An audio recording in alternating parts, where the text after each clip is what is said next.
सभी को बहुत बहुत नमस्कार प्रणाम।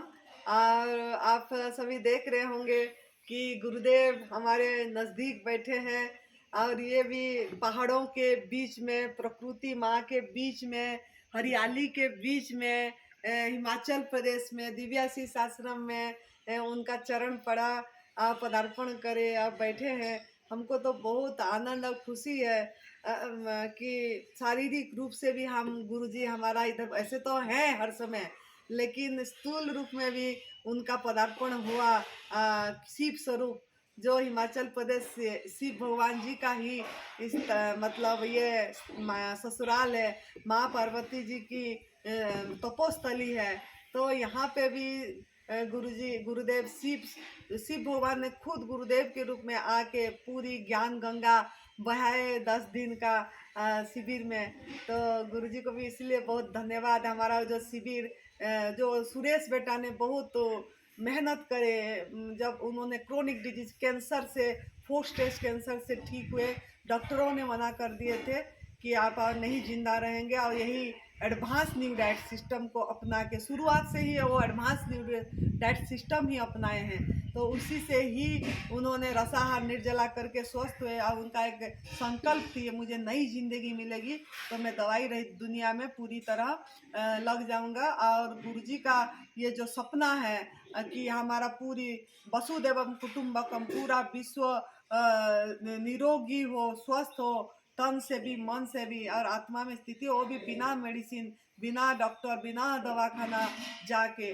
तो उनका सुरेश जी का इसमें बहुत भूमिका रही, क्योंकि उनका वो मन में संकल्प था और निःशुल्क और निस्वार्थ भाव से सेवा करूंगा। और उन्होंने यहाँ कायम रखे, ये चीज करे। ये दिव्याशीष परम सुख आश्रम हिमाचल प्रदेश में वो आके इधर ही सेवा दिए जब से ठीक हो गए उन्होंने। और वो भी निःशुल्क भाव से करे और उनका मेहनत से।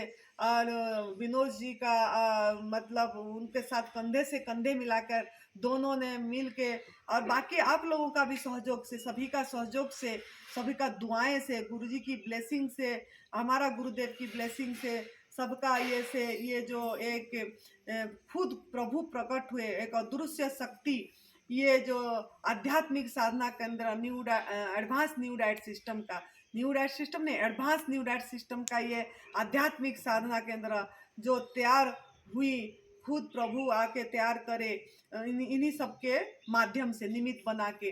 तो इसके लिए मैं बहुत बहुत धन्यवाद परमात्मा को, गुरुजी को, सुरेश बेटा को, आप सभी को, विनोद बेटा, सभी को मैं दे रही हूँ। आभार हूँ, मैं शुक्रगुजार हूँ। और गुरुजी का यहाँ चरण पड़िया, 10 दिन का यहाँ शिविर हुआ। 162 मतलब शिविरार्थी थे, उसमें से कुछ साधक ऐसे थे, 145 टोटल थे। टोटल 15-20 ऐसे ही थे कि 15 जन जो वापस जाना पड़ा उनको, क्योंकि उन्होंने कुछ कंडीशन था हमारा जो पहले से बताया गया था, वो शर्त से नहीं थे। और चेकिंग वगैरह करते थे तो उसमें जो भी भोजन वगैरह मिला, कुक फूड मिला, ये सब चीज़ें मिली, तो वो हमको एंट्री नहीं करवाए तो उनको वापस जाना पड़ा। नहीं तो बाकी 140-145 के बीच में, मतलब इतनी हम सबको मिला के 145 लोग थे साधक। और यहाँ शिविर बहुत अश्वमेध यज्ञ, मुझे तो अनुभव यही हुआ कि एक अश्वमेध यज्ञ जो बोलते हैं, मतलब जो हम शास्त्रों में पढ़े हैं कि एक हवन होती है, यज्ञ होता है, अश्वमेध यज्ञ संतों ने करते हैं, तो वो तो हमने सुने थे। लेकिन यहाँ मुझे महसूस हुआ जब गुरुदेव को हम स्वागत करें 30 तारीख को, 30 मई को गुरुदेव आए, इस शरीर का जन्मदिन जिस दिन था उसी दिन पधारे थे।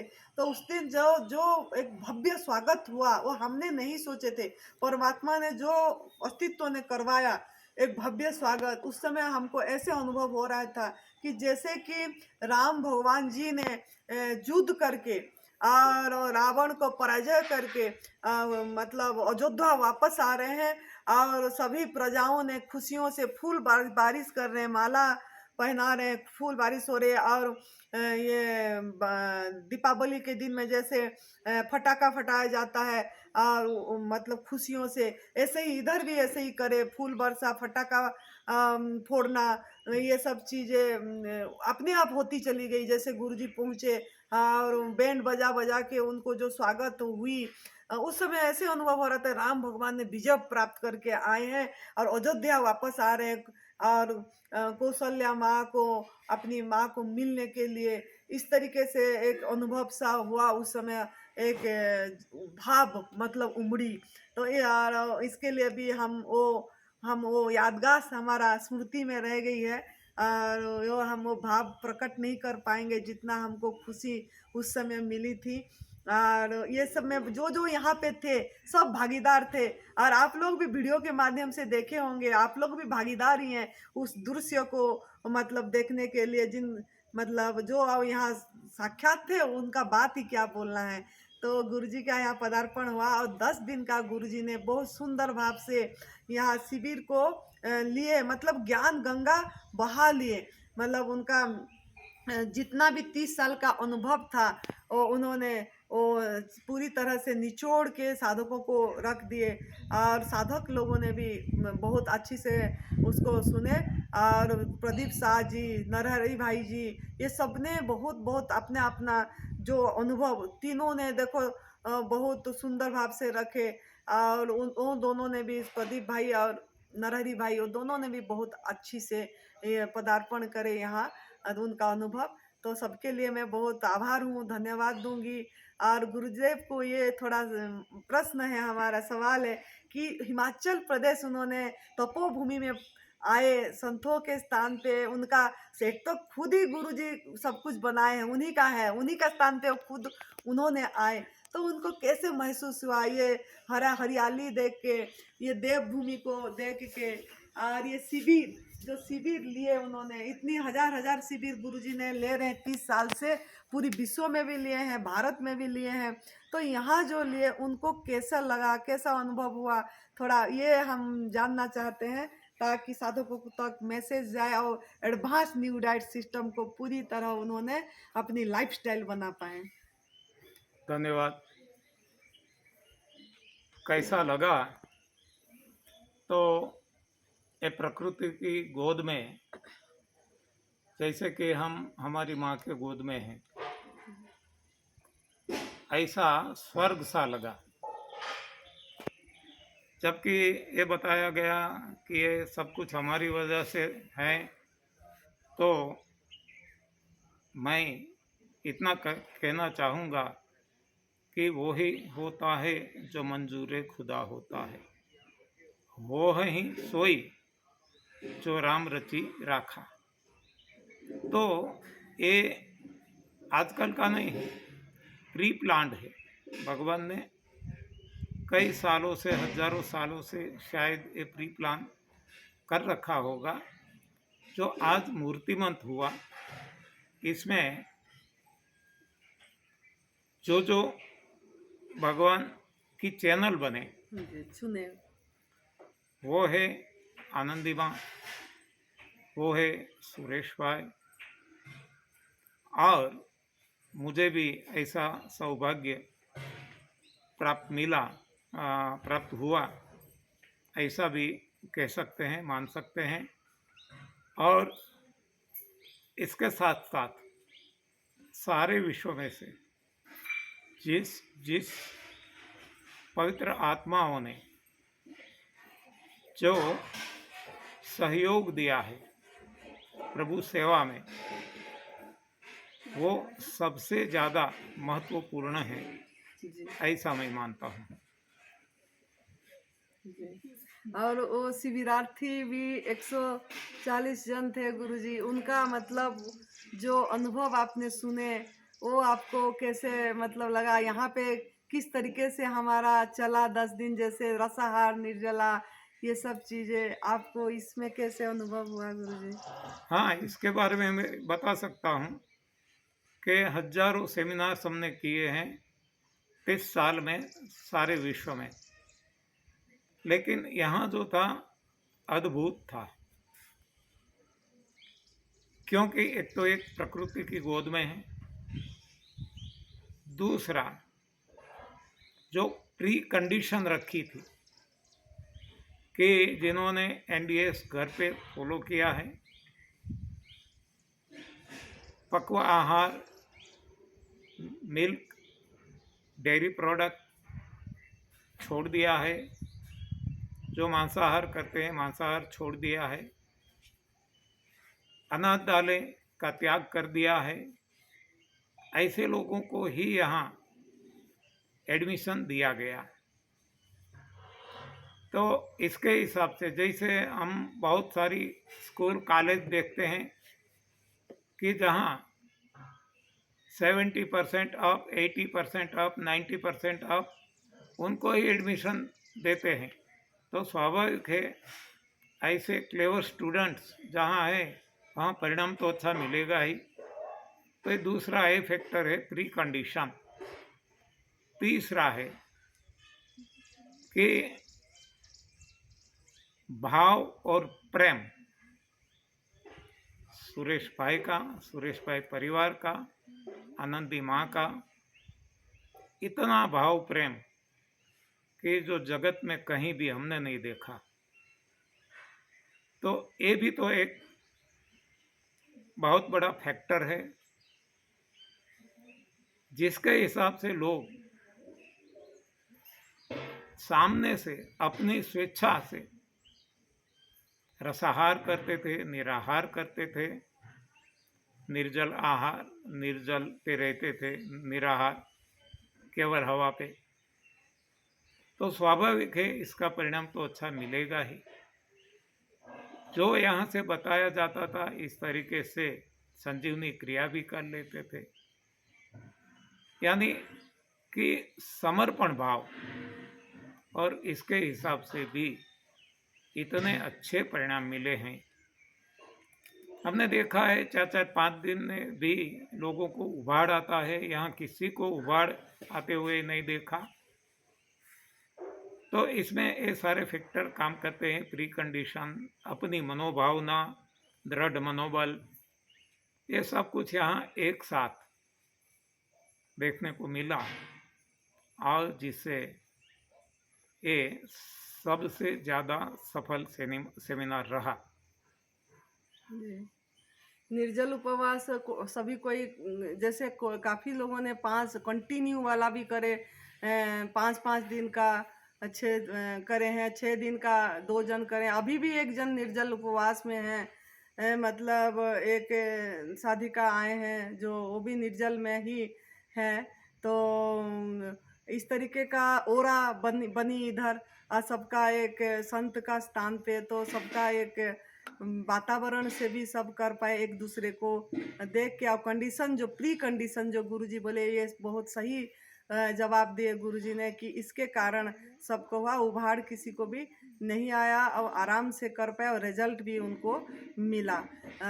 तो गुरुदेव और एक सवाल है आखिर, जो कि हमारा जो साधक लोग आते हैं, और काफ़ी लोगों ने भी फ़ोन में भी कोई कोई बोलते हैं कि ये जो सुरेश जी हैं, उनका जो कड़क स्वभाव है, कड़क मतलब कड़कपन है, और वो थोड़ा ये से बोल देते हैं जोर से, तो इससे थोड़ा कोई कोई साधक सोचते हैं कि उनका ये ठीक नहीं है। तो इनके बारे में, जैसे आपके पास अभी उन्होंने 10-12 दिन रहे ही हैं आपके साथ साथ, तो आपको इनके क्या अनुभव हुआ और कैसे होना चाहिए थोड़ा ये जो तो ये भी एक प्रकृति का नियम है। देखो, हम देखते हैं बच्चा,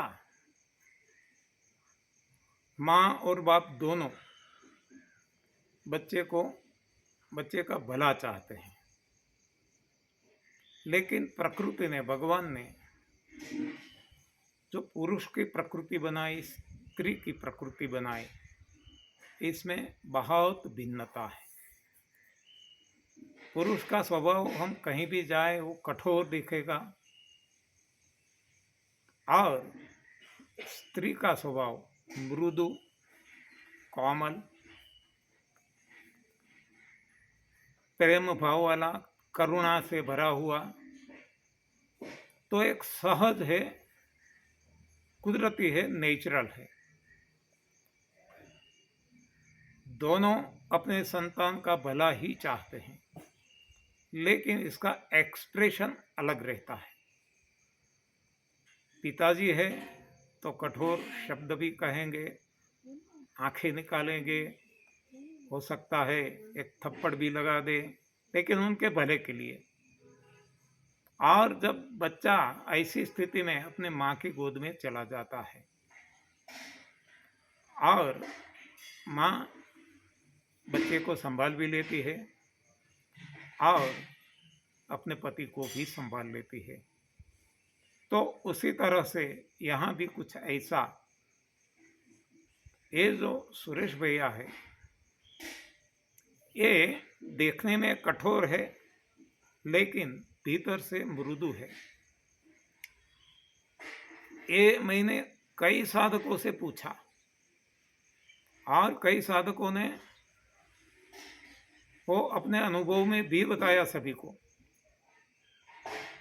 तो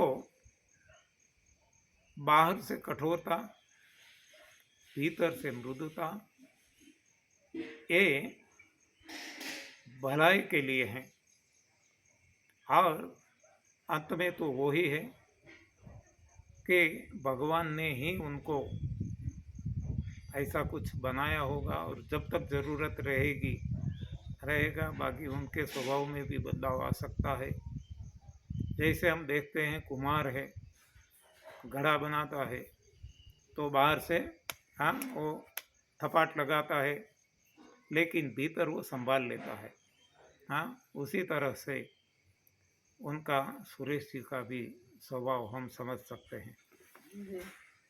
हाँ, और गुरुजी ऐसा है कि जैसे हमारा शिविर मतलब मैं, अगर कोई हमारा कुछ इम्प्रूव करना है, हमको कुछ गलतियां हैं, क्योंकि आप हमारा एडवांस न्यू डैट सिस्टम का जनक है, गुरुदेव है, हमको शिक्षा पूरी तरह से इसी में लाए हैं, करे हैं। तो अगर हमारा और कुछ गलती है, कुछ कैसा और है, आपको अगर कमी कुछ लगा तो आप गुरुजी इसी में सलाह दे सकते हैं, ताकि हम अगले शिविर भी अच्छे से, जो अक्टूबर में हमारा है, 15 अक्टूबर 2023 से 24 अक्टूबर 2023, नवरात्रों के, अश्विनी नवरात्रों में प्रभु मौका दिए हैं, तो इस समय जैसे हो पाए और थोड़ा सही, अगर आपको कुछ दिखा तो भी वो भी थोड़ा बता दीजिए गुरुजी। हाँ जी, वैसे मैं न्यूट्रली कहूँ तो ये बात ऐसी है कि पब्लिक में बताने की नहीं है। जी यदि हमें ऐसा कुछ लगा तो हम आपको पर्सनली बता देते हैं। पब्लिक को बताने से क्या फ़ायदा, हाँ क्योंकि ये जो कुछ कमियां हैं वो आपको सुधारना है, पब्लिक को इससे क्या लेना देना। जी। तो ऐसी जनरल वीडियो में ऐसे सवाल या जवाब को स्थान नहीं है, ऐसा मैं मानता हूँ। ठीक है गुरुजी, बहुत धन्यवाद। और ये हमारा जो 15 अक्टूबर 2023 से 24 अक्टूबर 2023 है, ये हमारा नवरात्र में है। तो जो भी नाम रजिस्ट्रेशन करना चाहते हैं तो पहले से अभी मतलब रसाहार पे रहिए, मतलब अपने आप को पूरी तरह गवर्नमेंट फूड में रखिए, ताकि उस समय जितना हो सके हम उसका फ़ायदा ले सकें, जितना हो सके निर्जला रख पाएँ, न खाना न पीना, लंघन को बढ़ा पाएँ। क्रोनिक डिजीज जिनको है वो आप आएँ और इस निर्जला को कर पाएँ और यहाँ का फ़ायदा लें, ताकि उस समय भी हमारा परम पूज्य श्रद्धेय बीबी चौहान गुरुजी और माँ सरोज माँ और नरहरी भाई, प्रदीप भैया, ये सब आएंगे, सभी का हमको लाभ उठाना है। तो सबका आशीर्वाद मिलेगा, दुआएं मिलेंगी, उन्हीं का ओरा मिलेगा। तो हम सब इसके लिए भी तैयार हो जाएं। और हमारा 2 जून 2024 से 11 जून 2024 का भी यहाँ फिक्स है, जो कि हर साल मतलब उस डेट फिक्स हो गई है शिविर के लिए। प्रभु का, बाकी प्रभु की इच्छा है, लेकिन हमारा जो गुरुदेव ने बताए इधर कि वो डेट फिक्स रहेगी इधर। बाकी ईश्वर की इच्छा जो भी होगा, हम तो योजना करते हैं, हाथ ईश्वर के हाथ में सब कुछ रहती है।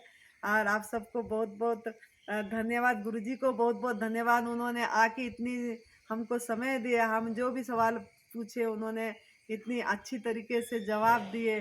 तो बहुत आभार गुरुजी, धन्यवाद। आप सभी को धन्यवाद, प्रणाम, आभार। खुश रहिए, तंदुरुस्त रहिए।